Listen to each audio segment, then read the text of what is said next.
all about George Young Harris, right? Well, Know all about George Young Harris. Now, people that don't know me, not Miss Smith, I'm just plain Georgia, okay? My name is Georgia. My mother was named my mother was named Virginia. How southern can you get? Now I was born in this little town. I live on the same street I was born on, by choice. I was born on 308 Willie Bailey Drive. I live on 403 now, since 1969. And I love it. And I was raised by a grandmother. So young people, if you have grandparents living, make sure you treasure those grandparents, because that's where your history is.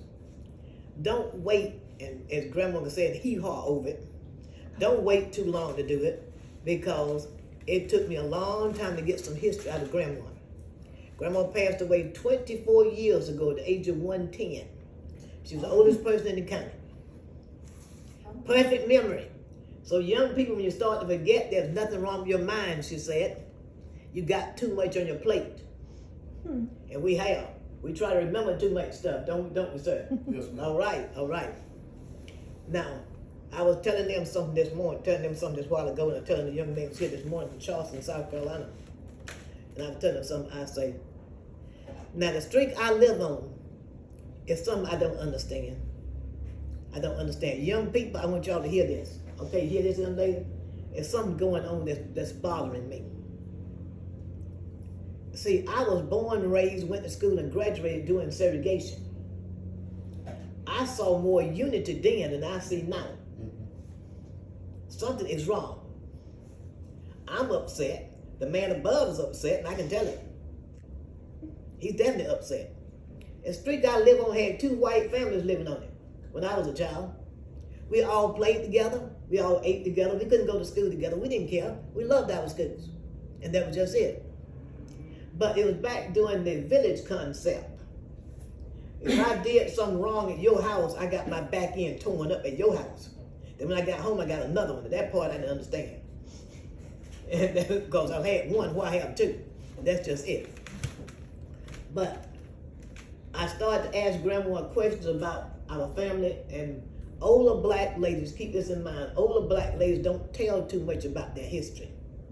I am an exception. I tell it all. If I know it, I tell it. All you got to do is push a button, and that's that. What is so-and-so? I got it right here, and I tell you. I want people to know, and that's just it. Why should I take it with me? Let them know. That's right. George Young Harris. There's a reason why I want you back here in this room. George Young Harris, the man that wrote the stories. George Young Harris and I had a lot in common among young people. George Young Harris was born right here in this town. So was I. George Young Harris was the only child. So am I. George Young Harris was very, very poor. So am I. George Young Harris was being raised by a single parent, his mother. I was being raised by a grandmother. Why? Because my parents divorced when I was 4. They got married again. There was never any more kids, so I remained the only child. They moved. They didn't move to 2 different cities. They moved to 2 different states, Illinois and Michigan. I'm going to tell you young people what I learned about that too. You're going to learn what I learned there. I wanted to stay here with Grandma. They let me do it. They sure did. But each summer when school was out, I had to spend a week with my mother and stepdaddy in Michigan. Young people, I was put on a bus at 10 years old in Atlanta by myself. The white lady my grandmother worked for took me to Atlanta and put me on the bus. The driver of the bus driver was so nice. He would take me by the hand in my little suitcase and sit me directly behind him. He'd take that long fan-fold ticket and tear his part off and put his part in the pocket and what's coming. And when I got ready to change buses, he took me and handed me over to the next driver. Guess what I learned, young people? I learned to be a sweet corn artist. There's a difference between a sweet corn artist and a corn artist now. You know what that is? A sweet corn artist never asks for anything for themselves. They ask for somebody else. Because Grandma said, God will take care of you. But now corn artists go after everything for themselves. So I decided doing sit-in demonstrations that I would never sit in the back of a bus.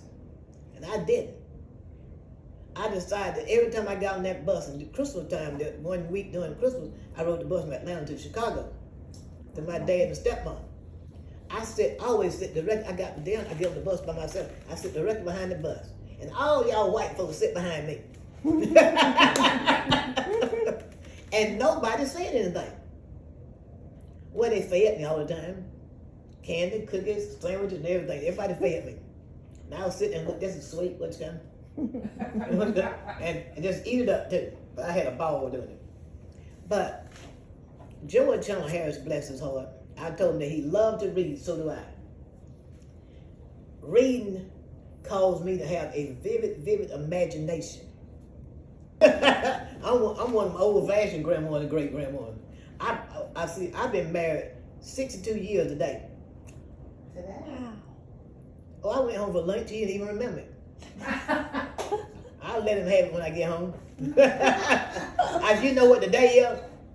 He said, yeah, the day is Friday, what about it? And I went down the hall, he said, what did you say? I didn't say anything, I growled. That's what I did.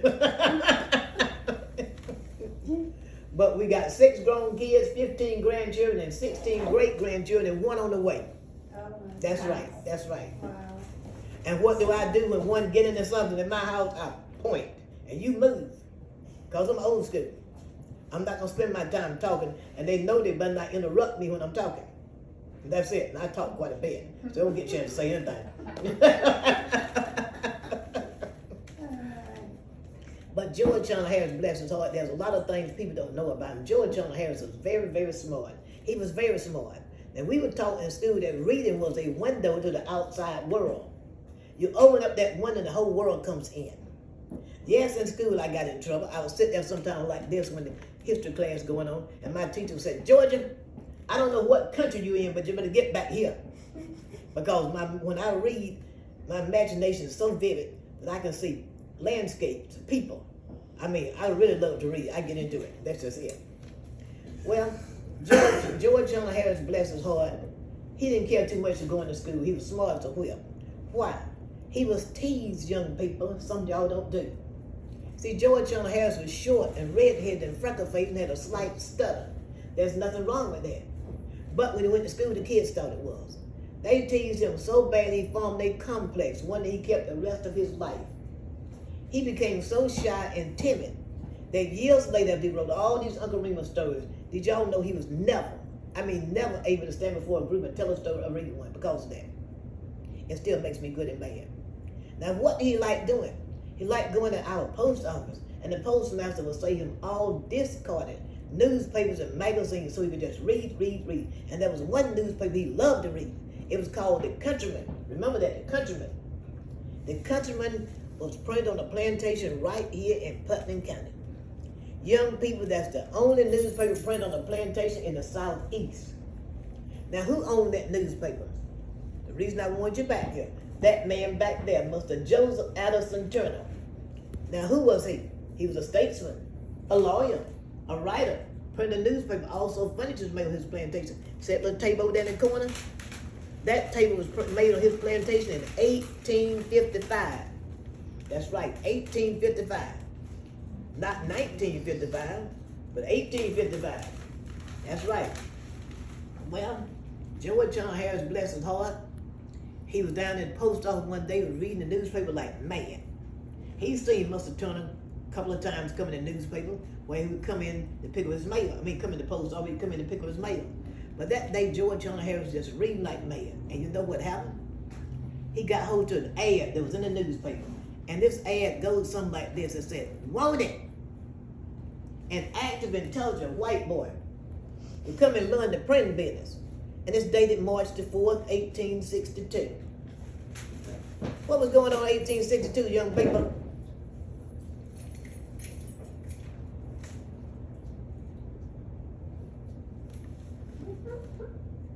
What was going on in 1862? I was just finna go get my fly swatter. And my fly swatter is yellow. There's a reason for it. I refuse to have a black one or a white one. You know why? Because I don't discriminate. I don't care who's back in, I tell you. So it's yellow. I got the yellow one at home and I got the yellow one here. It follows me around. Well, George Chandler Harris wanted that job real, real bad. Why? Because his mother had to take a job as a seamstress. Who did she make clothes for? The rich plantation owners. Last week, a young person was in here to say, well, what color was his mother that she was making clothes for the plantation owners? I said, she was white. I said, oh, she was white and she was sewing for the plantation owners? I say, when you gotta eat, no matter what color you are. Am I right? You eat. Well, what happened? George Chandler Harris, bless his heart, he wanted that job real bad.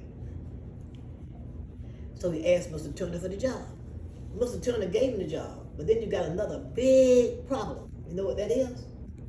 The plantation is. The plantation is 9 miles out in the country. The house is still standing. It was restored about 14 or 15 years ago. Do anybody live in it? No. Now remember, young people, I'm not inquisitive, I'm nosy. Okay? I've been in that house several times. I know I've met the family, the couple that owns the house. They live in Atlanta. Did y'all hear me? They live in Atlanta. They're the Harringtons. They come down a couple times a month and check it out and make sure everything's still going on. I gotta talk to them too, like it's going down here. Well, what happened? That little boy, when he asked Mr. Turner for the job and they gave him the job, the only way he could take the job, he's gonna have to stay on the plantation. I thought that was so sad. Here he was in his early teens, an only child, and he could only come back to town to see his mother when Mr. Turner had business in town. I thought that was so sad. But then years later, I thought about something else. It was sad, really. But for us blacks, whether we knew it or not, it was a plus. Y'all know why? George Chandler Harris got a chance to interact with the slaves each and every day for several years. George Chandler Harris got a chance to hear the stories firsthand. George Chandler Harris got a chance to hear the dialect in which they spoke and learn it. So years later, when he wrote the stories, he could write in the dialect and know what he was talking about. Plus the fact he loved his job. Now remember, young people, at his age, every once in a while he gets a little bit mischievous now. You know what he would do? He would write little short stories and try to sneak them into the newspaper. If they were good enough, Mr. Turner let them stay, or not, he took them back and showed them what was wrong. Now, when I get you started looking around in here, tour this room, I'm going to show you the very first thing he let him print in the newspaper. I just happen to have it. I'm going to show it to you so you get a chance to see it. Well, y'all told me the war going on. Young people, that war wiped out Putnam County, Georgia. It wiped it out. That man, with all those titles he had, that plantation with 1,000 acres of land, he died in his 40s. I remember in school we were told he had some kind of ailment or disease or some of his legs his mother worked on real hard, real hard. It makes me wonder if all the toil and stress and everything, the war brought everything back on. But he died in his 40s. He didn't die in that house out there, no. He died in town, in a house across from our courthouse. The house was there when I was a teenager. The house is not there now. Why? Because back in the day, if something got like this, a house did, a building, and looked like it didn't have the V8 juice, we tore it down. Now we don't do that. But young people, I just happen to have a picture of that house to show y'all what it looked like. Yes, I've got that too. I've got that. But now before Mr. Turner died, he did another good deed in life. He was very instrumental in helping George Chandler Harris get a job at the Macon Telegraph. He worked there for a while. Then he went to Louisiana to work. He loved Louisiana, but they say he missed the hills of Georgia and the red clay. Hills of Georgia I miss, red clay, no. You know what red clay is? It's another name for tar, except we got a different color.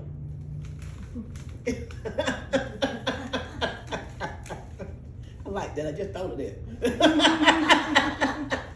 See, young people, there's something else I learned in school. It's something you really shouldn't do, but I was taught this. If somebody asks you a question, they say, don't hee-haw over it, give them an answer right then. See, the other day I was in here working, and I was talking about brother Fox loved to go fishing. And one man was sitting over here, and he said, Miss George, you ever been fishing? I went, He said, why? I said, nobody never asked me. He said, I can understand why. I said, why? And I do have a fly swatter. He said, you probably got a little bit too talkative. And guess what I said? What difference does it make? You know you're supposed to give an answer right then. I said, what difference does it make? Feast or death anyway. He said, really? I don't know that. But I can tell you one thing, it shut him up. I always come up with an answer right then. My teacher taught me that. And I said, well, hold the answer not correct. He said, what difference it made? By the time they look it up or something, say, you can be gone. And that's what happened. I went in another room and let them stand there and think, feast or death? Okay. Well, George John Harris, bless his heart, he came back to Putnam County, but there's nothing here. We're going through reconstruction. So he moves out to Monroe County for Site, Georgia, and works there for 3 years in the newspaper. And then he had this great job over in Savannah. He hightails over there to work. Oh gosh, the wages were great. Newspaper was huge. The Savannah Morning News. And over there he saw some young men. They didn't have time for all these years. He saw this absolutely beautiful young lady. So George John Harris couldn't talk to this lady. What did he do? He writes some convincing poetry. It worked. They ended up getting married and 2 of the kids was born there. Now young people, that lady was the daughter of a French-Canadian sea captain. They went to Savannah. They stayed for 7 more years. I believe it was something like probably 1876 or somewhere, and they close enough on it. You have another big outbreak of the yellow fever in the Savannah area. He grabs his wife and kids and moves to Atlanta. He buys a house in the West End. The house is still standing. It's a museum called the Wren's Nest. Have y'all heard of it? You heard it? Yes, ma'am. You know why it's called the Wren's Nest, don't you? Well, when he bought his house, the mailbox had bird nests in it. Rather than disturb them, I didn't say destroy because he's not that type person. Rather than disturb them, what did he do? He puts up another mailbox. Let them stay and call his house the Wren's Nest. Now he gets a job. Better got a wife and 2 kids to take care of, right? Don't get upset, it was a temporary job. It lasted almost 20 years. He got a job in Atlanta Constitution and Journal. What is he supposed to do? Write one itsy bitsy article in the paper each day. Now young people, listen to this. I don't think you're gonna ever, and when I say young people, I'm not just talking about the little bitty ones. All of y'all are young people to me. I got a big birthday coming up next month. 81! And what happened? I can just see George John Harris sitting. I don't think you ever find this written anywhere. This is the way I feel about it. I can just see George John Harris coming to work one morning, sitting at his little desk, and all you can hear is a tap of his pen on the desk, and question marks circling his head. He can't think of a darn thing to write. I believe he reached in his storehouse of memories and pulled out one of those stories he heard the slaves. He wrote it in the newspaper printed. They had no idea what they were starting. Just think about a child being something like 3 or 4 years old, hearing these stories all their life, and they grow up, get grown. Probably by now they're a senior, and one day they open up the newspaper, and one day childhood stories jumps out at them. Never been in print before. Why? Because slaves couldn't read and write. Everybody wanted more and more. He continued to write and write and write. He loved writing. But they say he never changed until he passed away. He still remained the same shy, timid person. And young people, contrary to what some people will say, some people say, oh, he took those slave stories and became a millionaire, didn't get anything. That's not what I was taught in school. I was taught that every time he got a compliment, or somebody complimented how well he could write, how much they loved the stories, that he always said these words. He would say, these were not my stories. They were told to me, I'm just passing them on. I said, thank God for them, because those stories could have been lost. Remember, African history was oral. Okay? That's our history. Help us preserve it. Okay? Help us preserve it. Y'all got that? Help us preserve these stories. We love them. Now, let me back up a little bit and throw something in there. Grandma, with that 3rd grade education, had a PhD in common sense. Goes a long way. She taught me as a little bitty kid that I can hate anybody that looked like y'all because of slavery. I said, why, Grandma? She said, because ain't nobody around had to do with it. That's why. Now tell me that's not common sense. None of y'all were here. None of you were here. I won't hear either. So why don't we just shut up and move on? And that's just it. Unity. That's what we need. And that's just it. But she used to tell me when I was little, she said, you know, the rabbit was colored. Y'all ever heard that before? She said, the fox was a plantation owner. I said, Grandma, why would you say that? She said the slaves could talk about themselves and the master, and he would know what he was talking about, which made me know apparently the critters were coded. She said, and remember the rabbit always made it. He had very little of anything, but he always made it. So when somebody says something to me, sometimes I say, you better back off, because I got part rabbit in me. I move fast and I think fast. But I just absolutely love the story. Now remember this now. George John Harris continued to write and write and write. Now you're in Putnam County, Georgia, not Putnam County, Florida, or Tennessee, or New York, okay? Don't ever call Brer Rabbit, Br'er, Br'er Fox, or any of them animals, okay? We get upset up here. They are critters. They're critters. He wrote 100. Oh, I thought you was gonna sneeze. I was gonna tell you sneezing on the wrong day. Grandmas, older people have sayings. Grandma say you only sneeze on Wednesday. When I was a child, I tried to hold it. If you sneeze on Wednesday, you got some money. That's right. And don't ever knock over a chair. Because if you do, you'll never get married. Bless his heart. We try our best to remember these stories now. Like I said, you don't ever call them. Now, George John Harris wrote 185 stories just about the critters, okay? 185. He wrote other books too. But this is something you really need to think about. Every story George John Harris wrote is printed in 27 different languages. 27 different languages. In this little country town, in this little country museum, this country gal talked to people all over the world. That's right. Now I'm going to tell you what hurts my feelings. When they come here from another country and bring their children with them. Their children know the stories. Ours don't. Something's wrong with that picture. That's right, we're going to teach them those stories.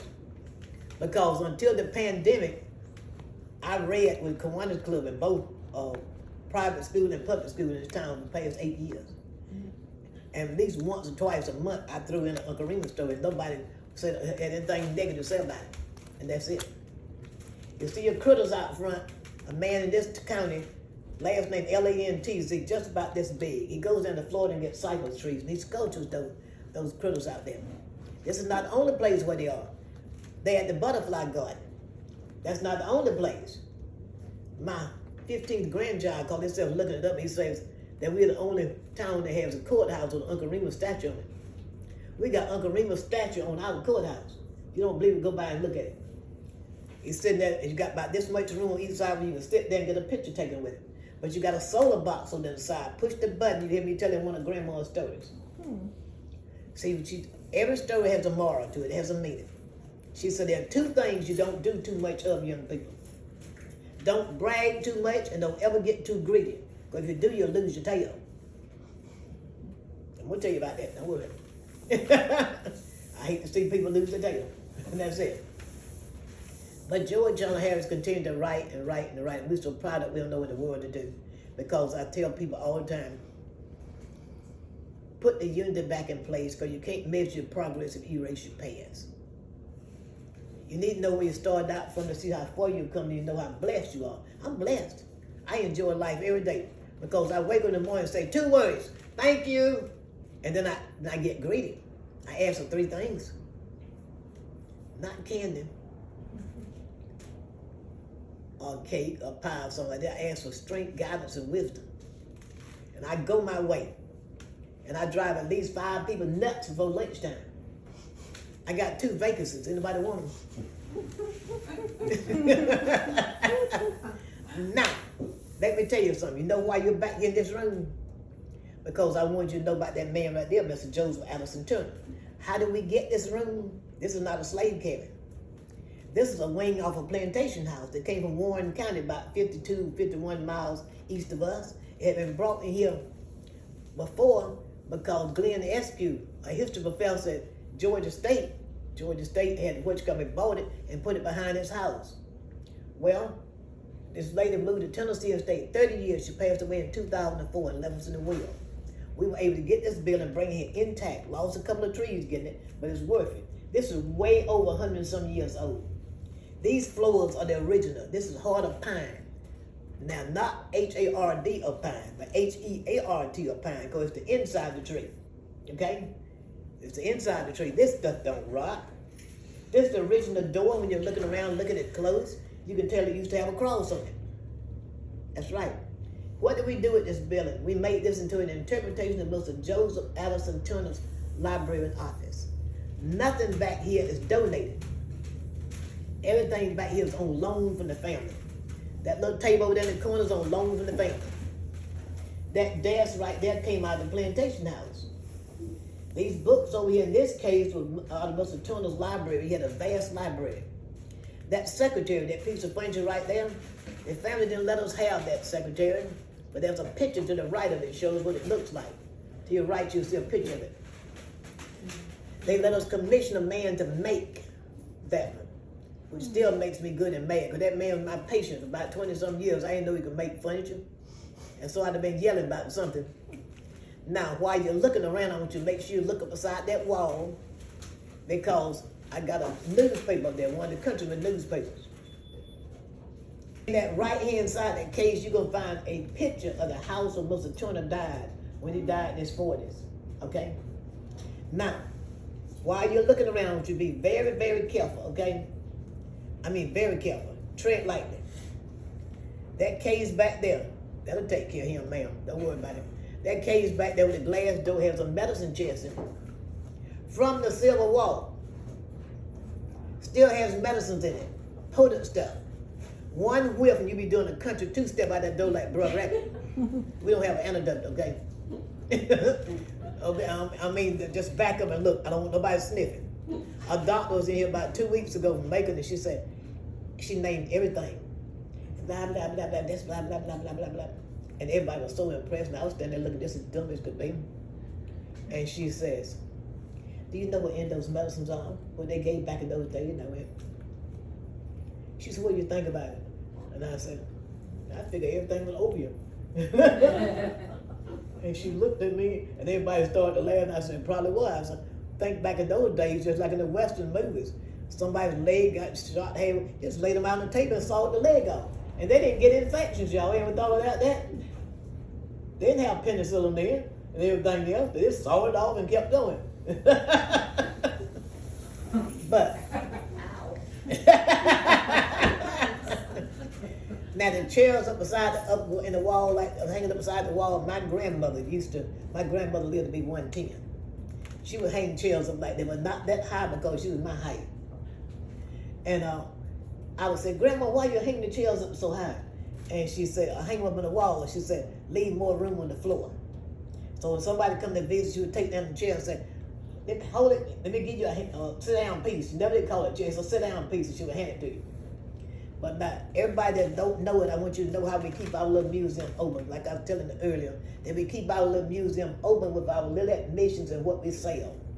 We have never, ever, ever been the budget of the city or the county by choice. And every once in a while, somebody leaves us in the will. Hint, hint. You can hear too well, you know that. I can hear him sleep at night. I have good hearing. You better believe you are. Now, like I say, this was added on. But now when you get to that next room in there, which y'all got the chairs out, that's cabin number 3. That's the Ezel room. Now, who were the Ezels? The Ezels were the pioneer family of Putnam County. And they left us in the will. They lost 2 family members in 1967. When I was in school, and I graduated in 1958, that was the white high school. They didn't have a band in 1957. And what happened? Mr. A.C. Dickey was the superintendent. He went over to Butler Baker, where I went to school, and Mr. W.M. McLaughlin was the principal. He said they didn't have a band that year. Would our band lead the parade? So 1957, the Dairy Festival was led by a black band doing segregation. I know because I was a high-stepping majorette.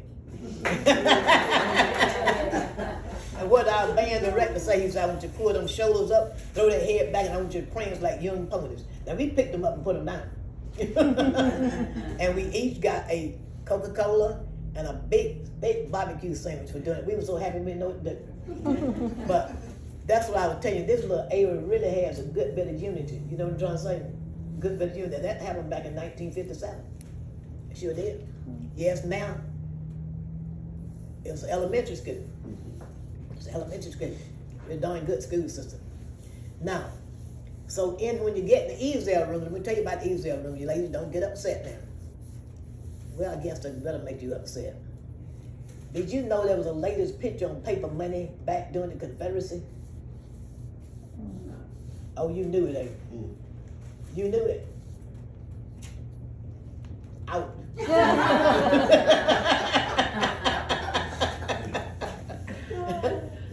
Did anybody else know it? Or y'all scared to say it? We're not saying Yay, I got it. Melt them down for you, ma'am. Yeah, there was a lady's picture on paper money back during the Confederacy. Now, who was she? Lucy Pickens. That's who you know about, sir. Yes, ma'am. How you know about it? I mean, I'm from here. Yeah. Don't remind me. Lucy Pickens. Now, her husband actually became the governor of South Carolina. That's right. And we just happen to have some of the money with her picture on it in there for you to see. So I want y'all to see that. Now, in that room, in that elite easel room, everything in there is actually donated by people that live in this area.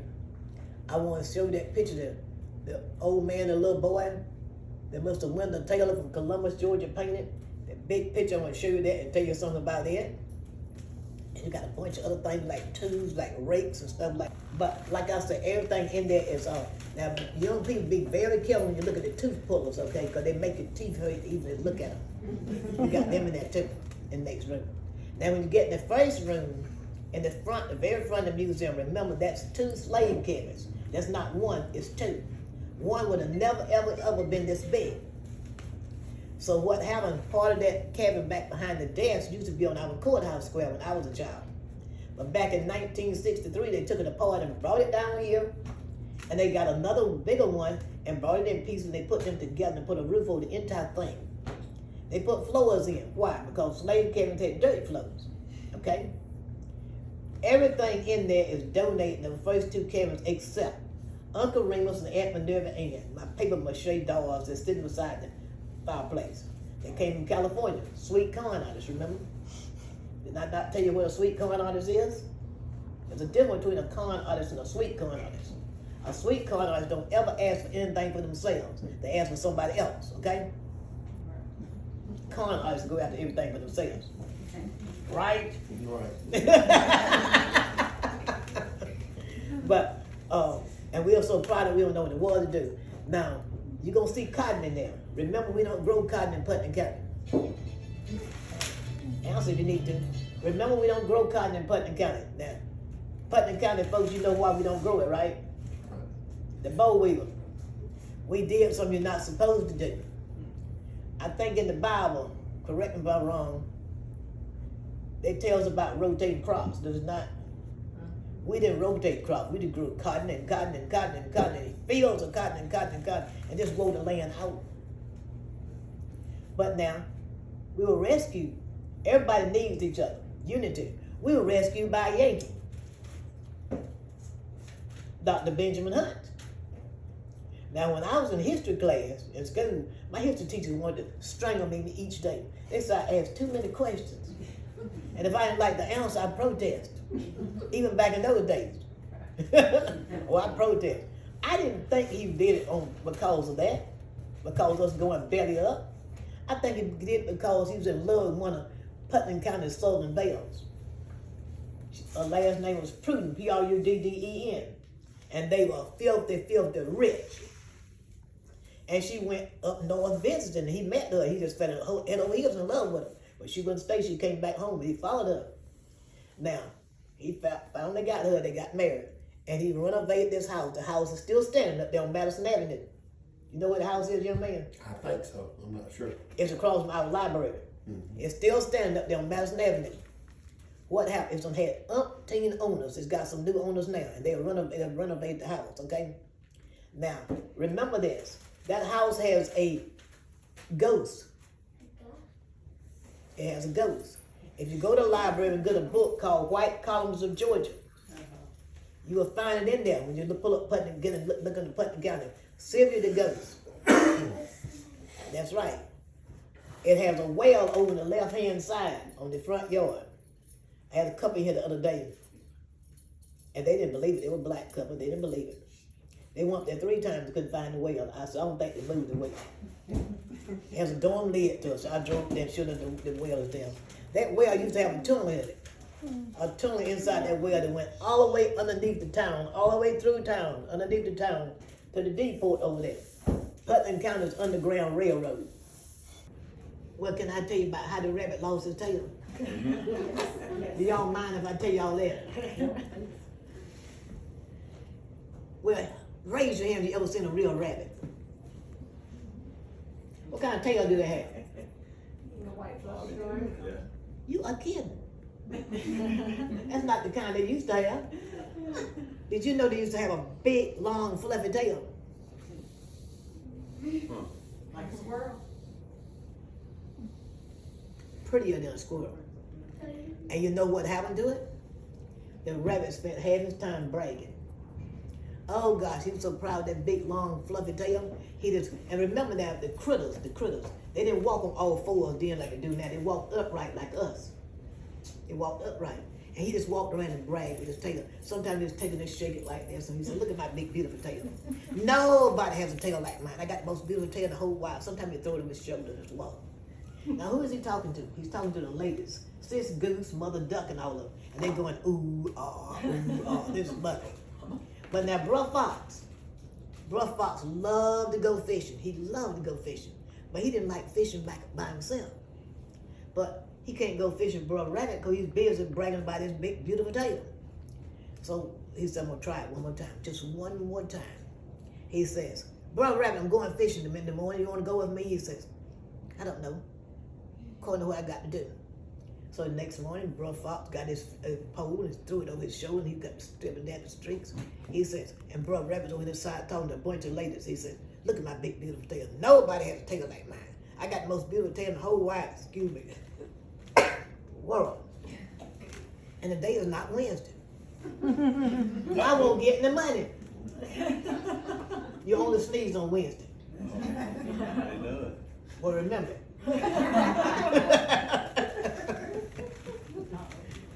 Well, I get you. So he says, I don't have time. I'm talking to the ladies. He said, I just go fishing by myself. Now let me tell you where Br'er Fox went fishing. Anybody know anything about where our Ingalls is right here? You know where Ingalls is? You know that big pond out there? That's where Br'er Fox used to go fishing. It was the Hick Davis pond. He loved to go fishing out there. So he says, well, I just go fishing by myself. He went out there fishing. It was one of those unusually good days. Good days. He got a whole long string of fish. He had to throw it over his shoulder. He came back. He said, I can't wait to brag and show Br'er Rabbit how many fish I was caught. I cannot wait. But did I not say it's not Wednesday? So he gets over there, and there's Br'er Rabbit on the other side of the road, talking to these ladies. He said, Br'er Rabbit, come look at all the fish I caught. He said, did I not tell you that I'm talking to the ladies? I'm showing them my big, beautiful tail. And Br'er Fox got so upset, he put his head down. He said, oh, woe is me. Have nobody go fishing with them, have nobody go talking to them. I just head home and head on down the road. And all of a sudden, Br'er Rabbit thought about it. He said, did he say fish? Did he say fish? Did he say fish? He said, ladies, I'll talk to y'all later. Hold up. Br'er Fox, hold up. Where'd you get all them there fish from? And Br'er Fox stopped. He said, I got my Mr. Hick Davis pond. I tried to take you with me, but you busy showing up your big, beautiful tail. He said, so much for that. Let me ask you something. What did you use for bait? Now be very careful with the critters.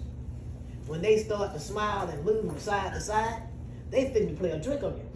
So Br'er Fox started to smile and move from side to side. He said, well, it's like this. Br'er Rabbit is like this. You got the best bait in the world. He said, what's that? What's that? It's a big, long, beautiful tail. He said, what you mean? He said, you go down to Mr. Hick Davis' pond tonight after dark. After dark. And y'all know what after dark means, right? When the sun goes to bed, the moon wakes up, right? Then why the teachers get so upset when I talk to my kids? So he said, you back up that pond and you drop that big, long, beautiful tail in there and you will catch twice as many fish as I am. He said, really? He said, yes, yes. So that night after dark, what happened? Br'er Fox went down there. Brer Rabbit went down there and he backed up to that pond. He threw that big, beautiful tail in there and he sat there and waited. Now during the night it got cold. He got sleepy. And he went off to sleep. He woke up about midnight. He said, it's cold out here, it's cold out here. But I know what I'm gonna do. I think I'll stay all night. I'm gonna stay all night. And that way, I'd probably catch 5 times as many fish, not twice as many. And boy, would I be able to brag the Br'er Fox in the morning. I can't wait, I can't wait. And he went back to sleep. When he woke up the next morning, the sun had woke up, the moon had gone to bed. He said, I can't wait to see how many fish I've caught. I cannot wait, I can't wait. He said, I just can't wait to jump up and see how many fish I've caught. So I'm gonna get a chance to brag, brag, brag. And he started to jump up. And young people, he couldn't move. The pond had frozen solid during the night. He said, what do I do? What do I do? What do I do? He said, I know what I do. I asked these nice people here to help me. I'm gonna count to 3. Here we go.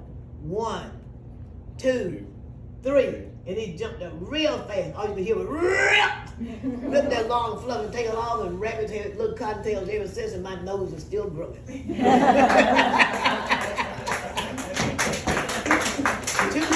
Two things young people don't do too much of. Don't brag too much, don't get greedy so you can lose your tail. Perfect example.